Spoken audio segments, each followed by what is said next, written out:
right. State your name. Lonnie Love, 130-pound beast inside the ring. Denver, Colorado, but Vegas is my home now. How long you been in Vegas? Been here 7 years, love it, you know what I'm saying? Yeah. It's a city that made everything come true. Really? Made my dreams come reality. I'm one of the best in the world at 130 pounds, super featherweight. Okay, so you're a boxer. Yeah, I'm a boxer, Okay. professional boxer, one of the best in the world. That's what's up. What has been one of the coolest experiences that you had out here in Vegas? Coolest experience, I learned heartache. That was the best experience I ever had, because from being from Denver, you know, it's a big town, but it ain't fast paced like Las Vegas. Right, it's not a 24-hour city. Yeah, it ain't a 24-hour city, so you learn a lot of things out here that you don't learn in other cities. And the heartache, I'm gonna take that on with me, you know, make me stronger. That's What do you mean by heartache? I mean, life, love, work, you know, with my dream of chasing the belt, you know, it's a lot of bullshitters in the world. Yeah. You learn that even if you're good, you have to be good in the ring and out the ring. You know, you have to be good at work and away from work. So, what do you I mean, what do you think like your purpose is though? I mean, let's say you do win the belt and everything. Like, what's it all for?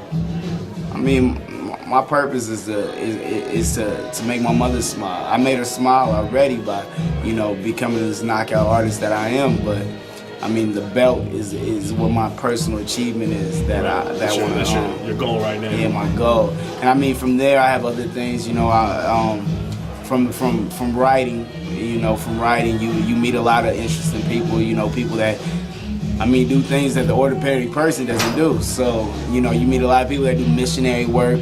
You know, they go overseas and give up time and spend with people they don't even know. I'm shocked. I'm like, wow. I don't know if I can do that. But you know, there's missionaries right here in Las Vegas.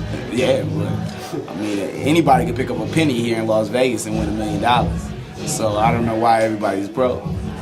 You don't know why everybody's broke? It's because of the choices they made. Some people don't have the type of opportunities in other countries. So, I mean, Las Vegas, pick up a penny every day. Pick up a penny every day. Put it in the slot machine every day. One day you're going to win. So what was it like growing up, man? Like, you grew up with faith or anything like that? Yeah. I grew up, I'm a Baptist, a Christian, and right now, you know, I'm reading a few books. I mean, everybody's read Russell Simmons' first book, but if you like the spiritual input that he put in that first book, then you buy Super Rich, and then you learn even more. You know, I mean, so I'm in a cross right now. I mean, Christianity is there, but the church is. It's not the best thing. So, you know, I'm spiritual with myself. So, what do you think it means to be Christian? To be Christian, I mean, to be Christian is to follow the God in you. You know, to actually believe, kind of like them wristbands. It says what Jesus do. I mean, you don't know what he's going to do every day, but you know, and follow what you think is right. You know, what your morality is telling you. So you would consider yourself a follower of Christ then? Oh yeah, indeed, of course. I mean, everything I do, I mean, it's because of him. I pray 5, 7, 8, 10 times a day. I mean, you know what I'm saying? Self-prayer, just away from everybody else, just right to yourself, maybe in the middle of a crowd, you know, as long as you got it up here, you good. Do you read? Yeah. Bible? I said, oh yeah, I read the Bible. I mean, you know, it's hard to follow everything that's in there, but I mean, as long as you follow what you believe is right, is the best thing to do. You know, what you feel like is right is what I feel like Jesus would have did. You know, what he felt like was right, that's what he went out and did.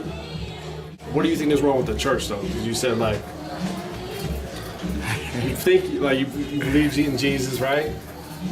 But you don't like the church. I go to the church. I go to the church sometime. I go here every now and then.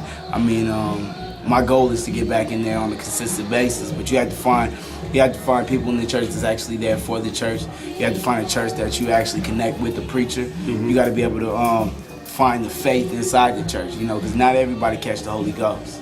So you got to actually find some things that'll connect you mentally, spiritually, you know, emotionally inside that church. Right. What would you look for? Like, if you were looking at a church, what were some of the things that you would look for? I would look for first the preacher. You know, you have to analyze the preacher first. Then you have to analyze the people that's in the pews. You know, the people that you're sitting next to. I mean, it's not a thing to follow the next man, but I mean, the next man can't be evil that I'm sitting next to. You know, why is he here? What's his intentions? You know, I need to be a part of a good crowd. I need to follow a great preacher and, you know, be a part of a good crowd. Mm-hmm. Well, I mean, Jesus also said that church is for people who are sick. Yeah. I mean, I think I need to sit a couple pews up then if they sick. You know, I mean, I ain't got nothing against anybody. It's just I'm gonna sit a couple rows in front. I mean, that's just how society is. That's how we live our lives. Mm-hmm. But I mean, they can come inside the church. Man, it's not open arms to everybody. You know, I mean, that's just how I feel. Well, I mean, like, think about it. Like, Jesus, he didn't come to. If you had it all together, Jesus didn't want to talk to you. He wanted to talk to you if you were messed up. Right. He wanted to talk to you if you had a disease. He wanted to talk to you if you were a thief, if you were a murderer, if you were a prostitute. Those are the people that he wanted to talk to, right? Oh yeah, indeed. I mean, a lot of them people are loyal friends of mine. But I mean, it's hard. It's hard to accept another person. I think that's where Jesus came about, and you know, it was him that opened everybody up. It was him that welcomed everybody. It was him that did all those things. I'm not him, and I can only hope that one day I can see past my flaws. Right. So you admit that sometimes we put ourselves in situations where we judge people. Oh yeah. It's done on a consistent basis. I mean, I definitely. I mean, when I get up here on this poetry mic, people are gonna look at me like I'm gonna be a rapper. I really put it much time as I put into boxing. I put into this poetry. Yeah, and passionate about it. And I'm very passionate. I mean, I love poetry. I love listening to the worst poet, the best poet. I mean, it's just something you can learn from anybody. Everybody's experiences is something different, and that's Absolutely. why you videotape me right now. You like to get the views of everybody. You know, put together a whole demographic. So, question, and we'll finish up. On a scale from 1 to 10, how would you rate your relationship with God? Mine would be a 7. Because if 5 is average, like people don't realize 5 is average on a scale of 1 to 10. That's in the middle. Mine would be 7 because I have my own personal relationship that I get up and I pray. And when I don't pray, I'm like, oh man, I forgot to pray this morning. But eventually during that day, I'm gonna pray at least 4 to 7, 8, 10 times a day. I have you know who Paul was? You know who Paul is? Yeah. Paul from the Bible? Yeah. He said that we should pray without ceasing. Without ceasing. Okay. I mean, that means you should always have a prayer inside your heart. Right, no matter what you're doing. And it's kind of funny that the only time that most people turn to God is when they're in need of something. Right. And then they turn to God and they're like, I mean, I just thank Him for everything that I get. 'Cause my life has been very, very blessed, very easy so far compared to others. Right. But I just thank Him for everything that I do. What do you think is the number one thing that you could do to improve your relationship with God? To attend church.